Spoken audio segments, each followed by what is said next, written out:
I am the Tofu Golem. Please enjoy the video. Hello everyone.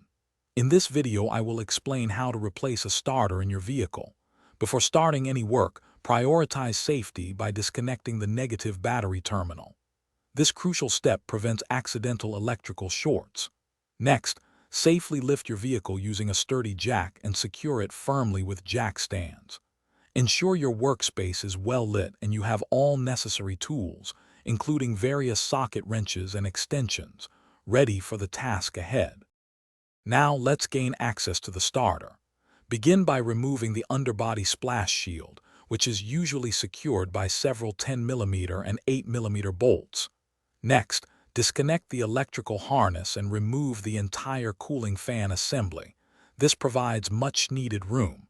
Depending on your vehicle, you might need to loosen or remove some catalytic converter bolts. Finally, support the engine with a floor jack and remove the front engine mount insulator for optimal access.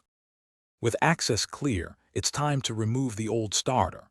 First, locate the starter, which is generally situated near the transmission housing.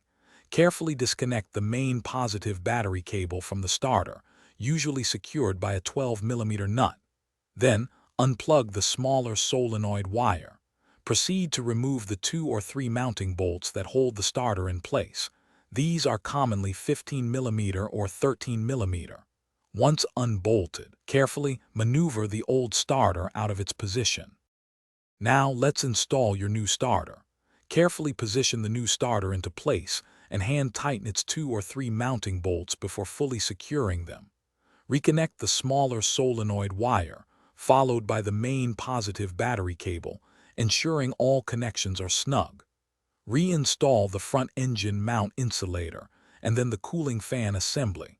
Finally, replace the underbody splash shield and reconnect the negative battery terminal. Test your vehicle to ensure the new starter functions correctly. Thanks for watching. Consider subscribing if we helped you today.